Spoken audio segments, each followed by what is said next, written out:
আপনাকে আঁকড়ে থাকবেন। কেমন করে আঁকড়ে থাকবেন? মারির দাঁত দিয়ে কামড়ে থাকবেন, নবীজি বলেছেন। মারির দাঁত দিয়ে কামড়াতে বলেছেন। সামনের দাঁত দিয়ে কামড়ালে ছটকে যাবে, টান দিলে ছিঁড়ে যাবে। মারির দাঁতে কামড় দিলে, টান দিলে সহজে ছিঁড়বে না। এভাবে থাকলে আপনার মাথা আসবে। এখন আপনার সামনে দেখবেন আপনি কিছু ফিতনা এবং কিছু সলিউশন। আপনি নিয়াত করেছেন যে আপনার যে গুনাহগুলো হয়েছে এগুলো থেকে আপনি তওবা করবেন ইনশাআল্লাহ।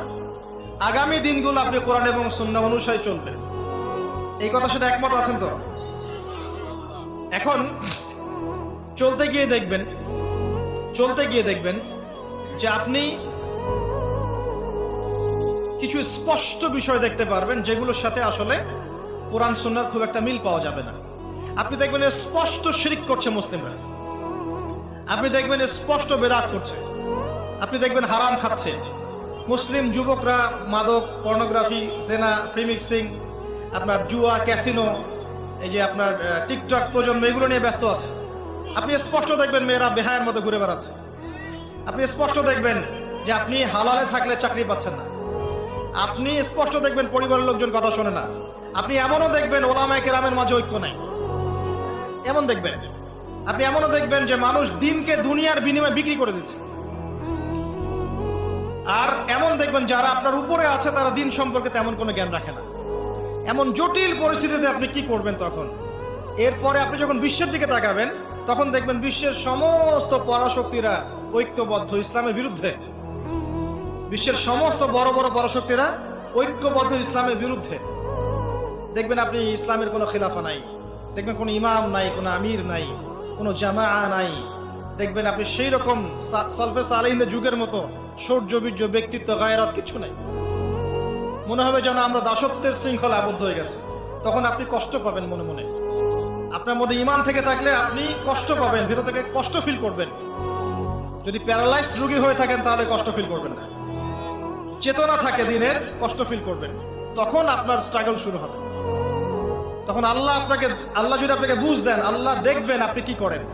আপনার মেধা দিয়ে আল্লাহ কি করেন, আপনি কি করেন, আপনার অর্থ দিয়ে আপনি কি করেন, আপনার হায়াতটা দিয়ে আপনি কি করেন, আপনার এই যে জনবল দিয়ে আপনি কি করেন, আল্লাহ আপনাকে যা দিয়েছেন তা দিয়ে আপনি দিনের জন্য কি করছেন আল্লাহ পাক তখন দেখবেন। এই জায়গায় আমি আপনাকে কিছু সলিউশন বলছি। এটা শুধু আপনাকে বলছি তা নয়, আমি নিজেও এটা ফিল করি, লালন করি। আর আমি এমন কিছু বলবো না যা আমি নিজে আপনার জন্য পছন্দ করি না। যেটা আমি নিজের জন্য পছন্দ করি সেটাই আপনাকে বলবো। প্রথম কথা, এখানে আপনাকে গাইডেন্স দিবে আল কোরআন।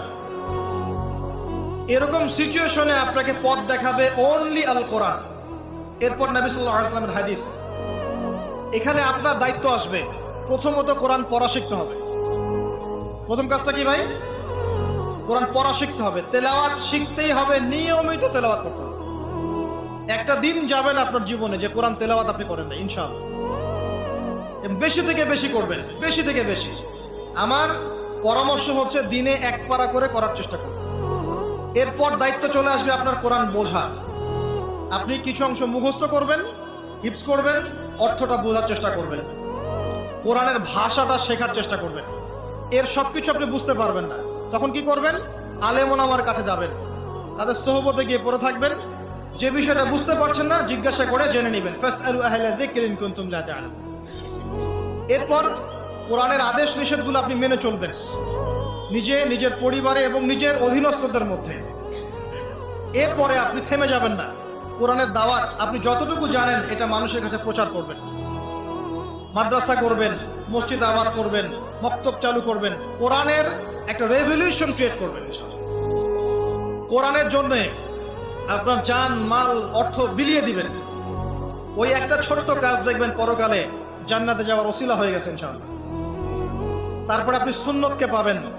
ওই সুন্নতের উপরে আপনার 24 ঘন্টাকে সাজাবেন। দিন রাত প্রতিটা আমল আপনি সুন্নাহ অনুযায়ী করার চেষ্টা করবেন।